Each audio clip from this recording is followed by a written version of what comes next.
क्या आप जानते हैं कि नोटपैड पर सिर्फ HTML टैग्स का यूज करके भी एक बहुत अच्छी वेबसाइट बनाई जा सकती है।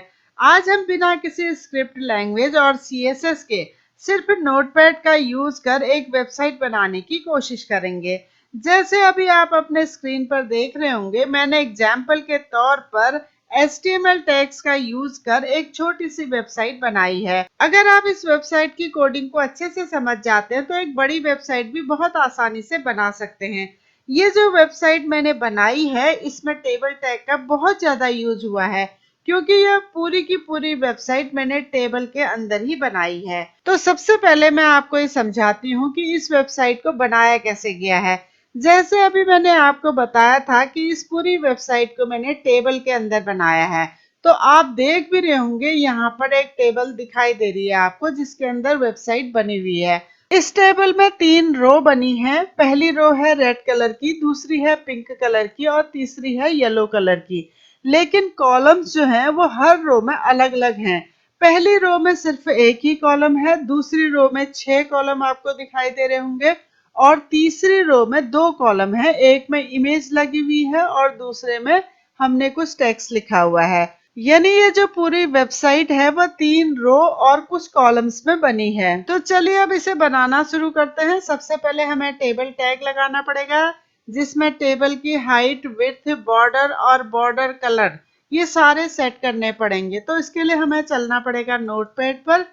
ये देखिए यहाँ पर मैंने टेबल टैग लगाया है, जिसमें हाइट, विड्थ, बॉर्डर और बॉर्डर कलर सारे सेट कर रखे हैं। अब हम बनाएंगे अपने टेबल की पहली रो। पहले समझ लीजिए इसमें करना क्या है।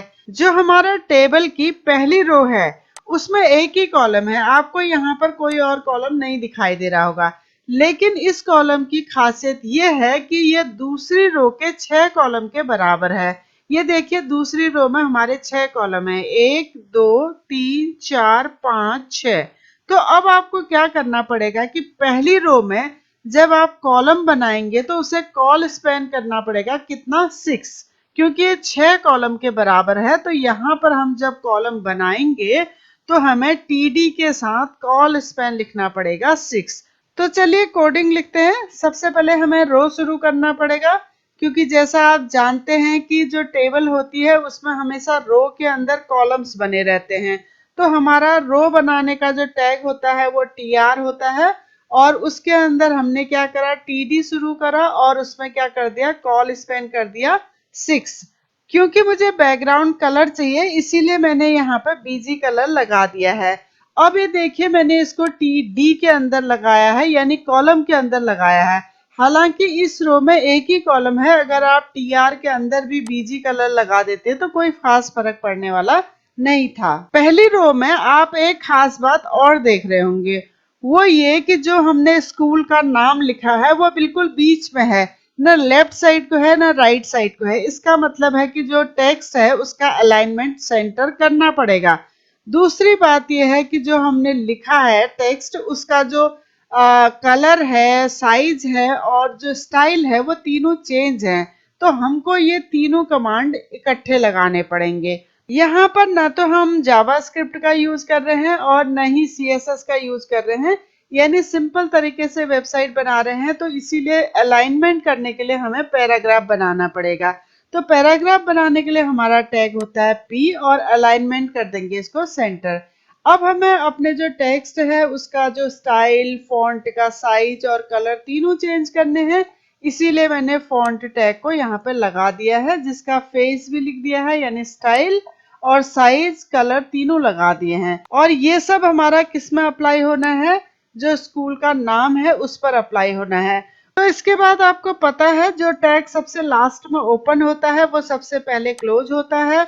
तो हमारा जो फॉन्ट टैग है वो सबसे पहले क्लोज होगा, उसके बाद P टैग क्लोज होगा, उसके बाद TD टैग क्लोज होगा और लास्ट में इसमें अब कॉलम तो बनने हैं नहीं, इसलिए TR टैग को भी हम क्लोज कर देंगे। तो यहाँ पर हमने सबसे पहले रो बनानी शुरू करी, उसके अंदर कॉलम बनाना शुरू किया, कॉलम में कॉल स्पैनिंग की, साथ ही BG कलर को सेट कर दिया। हमें अपने टेक्स्ट को बीचों बीच लाना था, इसीलिए हमने उसका अलाइनमेंट कर दिया पैराग्राफ टैग के साथ।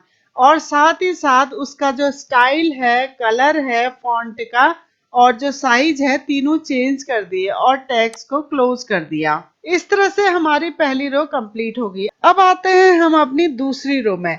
दूसरी रो में 6 कॉलम बने हैं, आप देख रहे होंगे, और हर कॉलम में कोई न कोई टेक्स्ट लिखा है। और एक बात आप यहाँ पर गौर करेंगे कि यहाँ पर भी जो टेक्स्ट है वो बीचों बीच लिखा है, यानी अलाइनमेंट जो हुआ है यहाँ पर भी वो सेंटर ही हुआ है जैसे ऊपर हुआ था। और यहाँ पर भी जो टेक्स्ट है उसका कलर, साइज और स्टाइल तीनों चेंज है।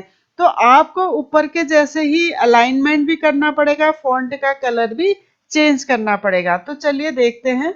तो नेक्स्ट रो की शुरुआत करेंगे हम टीआर टैग से, साथ ही बीजी कलर लगा देंगे पिंक, क्योंकि आपने वहां पर पिंक कलर देखा होगा। इसके बाद हम शुरू करेंगे कॉलम बनाना टीडी टैग से, और साथ ही हमने जो टैग्स लिखा है वो सेंटर अलाइन है, इसीलिए हमें पी टैग को फिर से ओपन करना पड़ेगा। तो हमने यहाँ पर पी टैग को ओपन करके अलाइनमेंट सेंटर कर दिया है, और साथ ही साथ जो हमारा टेक्स्ट है उसका फॉन्ट साइज, कलर और स्टाइल तीनों चेंज कर दिए हैं।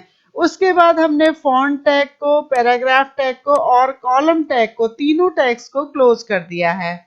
इसके बाद फिर नेक्स्ट कॉलम की शुरुआत होगी, उसे भी सेम ऊपर के जैसे ही आपको बनाना है, सिर्फ टेक्स्ट को चेंज कर देना है। ऊपर अबाउट अस लिखा था, नीचे एडमिशन लिख देना है। उसके थर्ड वाले में आपको एकेडमिक्स लिखना है, उसके बाद गैलरी, फी, कॉन्टेक्ट अस, यानी जो भी आपका टेक्स्ट है उसको लिखना है। बाकी की प्रोसेस सेम है। जब आप एक बार ये सब बना लेंगे तो फिर टीआर टैग को भी आप क्लोज कर दीजिएगा, ये रो आपकी कंप्लीट हो जाएगी। अब आते हैं हम अपने तीसरे रो पर। तीसरी रो जो है वो भी कुछ कुछ पहली रो के जैसी ही है। पहली रो में एक ही कॉलम था जो दूसरी रो के 6 कॉलम के बराबर था। तो हमने क्या करा था, वहां पर कॉल स्पेन 6 लगाया था। लेकिन जो तीसरी रो है उसमें 2 कॉलम है। पहले कॉलम में आप एक इमेज लगी हुई देख रहे हैं, और दूसरा जो कॉलम है उसमें स्कूल के बारे में कुछ टेक्स्ट लिखा है मैंने। तो ये जो दूसरा कॉलम है ये दूसरी रो के 5 कॉलम्स के बराबर है, जैसा आपको दिखाई दे रहा होगा, 1 2 3 4 5। तो हम जब ये वाला कॉलम बनाएंगे तो इसमें कॉल स्पेनिंग 5 करनी पड़ेगी। तो चलिए अब शुरू करते हैं तीसरी रो बनाना। तीसरी रो के पहले कॉलम में आप देख रहे होंगे यहाँ पर एक इमेज डली है। इसका मतलब है कि जो हमारा पहला कॉलम बनेगा उसमें हमें इमेज इंसर्ट करने का टैग भी लगाना पड़ेगा। तो चलिए लगाते हैं। यहाँ पर मैंने टीआर से रो शुरू कर दी है, और साथ ही बैकग्राउंड में येलो कलर भी डाल दिया है बीजी कलर टैग लगा के। अब हमने कॉलम बनाना शुरू करा, और उसके बीच में हमने इमेज को इंसर्ट करने का टैग भी लगा दिया। तो इमेज को इंसर्ट करने का टैग सिंपल है, imgsrc करके जो फाइल का पाथ होता है आप उसे यहाँ पर लिख देंगे। फिलहाल मेरा जो पाथ था मैंने उसे यहाँ पर कॉपी कर दिया है। साथ ही इमेज की हाइट और विड्थ भी मैंने यहाँ पर सेट कर दी है। साथ ही साथ टीडी टैग को भी क्लोज कर दिया है। ये बन गया हमारा तीसरी रो का पहला कॉलम। अब बनाएंगे हम दूसरा कॉलम। दूसरा कॉलम बनाना भी बहुत आसान है। जब आप कॉलम बनाएंगे तो कॉल स्पेनिंग कितनी कर देंगे, 5 कर देंगे, और उसके बाद सिंपल तरीके से इस टेक्स्ट को उसके बीच में लिख के टीडी को क्लोज कर देंगे। तो ये हमारा दूसरा कॉलम शुरू हो गया। इसमें कॉल स्पेनिंग मैंने कर दी है 5। इसके साथ ही अगर मुझे अपने टेक्स्ट का कलर या फॉन्ट साइज या फेस कुछ भी चेंज करना है तो मुझे यहीं पे उसको डिफाइन कर देना पड़ेगा। इसके बाद आप पूरा टेक्स्ट लिख लीजिए, जहां पर भी आपको लाइन ब्रेक करनी है वहां पर BR लगा दीजिए, और इस तरह से पूरा टेक्स्ट मैंने यहाँ पर लिख दिया है। जब आपका एक बार टेक्स्ट कंप्लीट हो जाएगा तो आप टीडी टैग को क्लोज कर दीजिए, फॉन्ट टैग को भी क्लोज कर दीजिए, और TR टैग को भी क्लोज कर दीजिए। इस तरह से आपकी तीसरी लाइन भी कंप्लीट हो जाएगी। इसके बाद जो शुरू में टेबल टैग ओपन हुआ था उसे भी आप क्लोज कर दीजिए। तो इस तरह से आपकी टेबल कंप्लीट होगी, यानी एक वेबसाइट कंप्लीट होगी। लेकिन आपने यहाँ पर गौर किया होगा, मैंने अबाउट अस और कॉन्टेक्ट अस में हाइपरलिंक लगाए हैं, जो आपको मैंने कॉलम बनाने वक्त नहीं बताए। लेकिन अब मैं बताऊंगी आपको कि इन्हें कैसे बनाया जाता है। तो पहले ये चेक कर लेते हैं कि ये दोनों हाइपरलिंक हमारे काम कर रहे हैं कि नहीं कर रहे हैं। तो पहले मैं अबाउट अस में क्लिक करूंगी।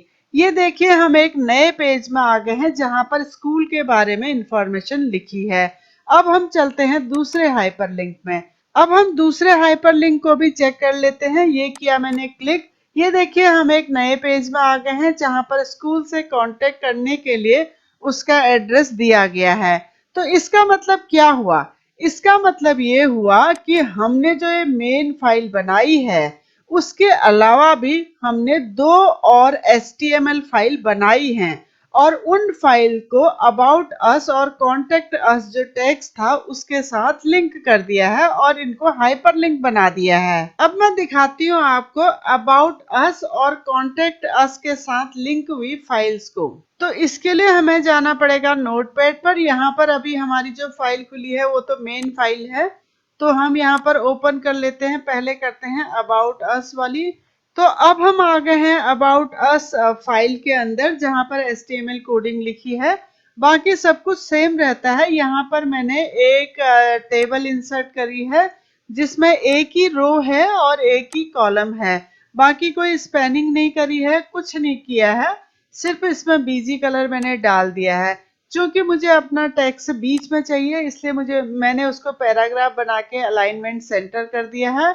फॉन्ट अगर आप चाहें तो कलर साइज जो भी है चेंज करना चाहें तो इस टैग को लगाइए। बाकी बीच में आप अपना पूरा टेक्स्ट लिख दीजिए। उसके बाद जो जो टैग आपने ओपन किए हैं उसे क्लोज कर दीजिए, टेबल टैग को क्लोज कर दीजिए और इसको अबाउट अस नाम से ही सेव कर दीजिए जैसे मैंने किया है। तो इस तरह हमारी जो अबाउट अस वाली फाइल है वो कंप्लीट हो गई। अब हमें इस फाइल को अपनी मेन फाइल से लिंक करना है। कहाँ से? जो अबाउट अस हमने टेक्स्ट लिखा था उससे लिंक करना है। तो उसके लिए हमें फिर से वापस से जाना पड़ेगा अपनी मेन फाइल में। मेन फाइल का नाम मैंने रखा है होम।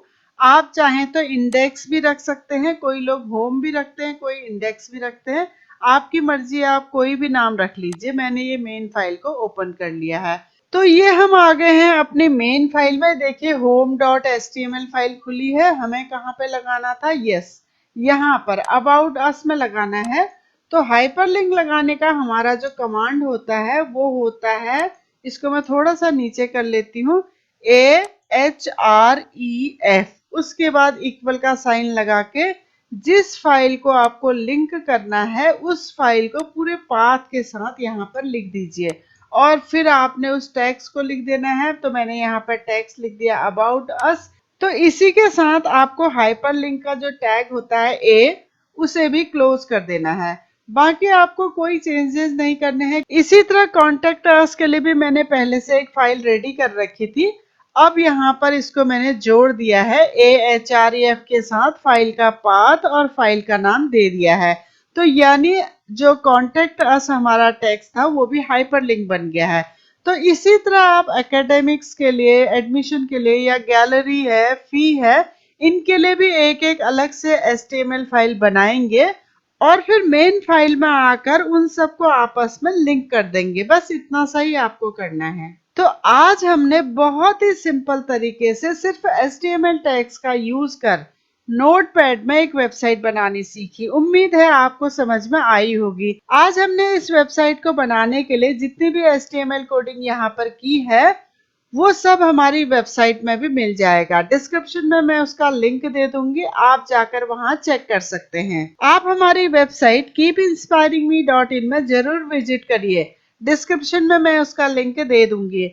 अगर आपको ये वीडियो पसंद आया तो प्लीज चैनल को लाइक और सब्सक्राइब करना भी मत भूलिए और वीडियो को हो सके तो शेयर करिए। Thank you.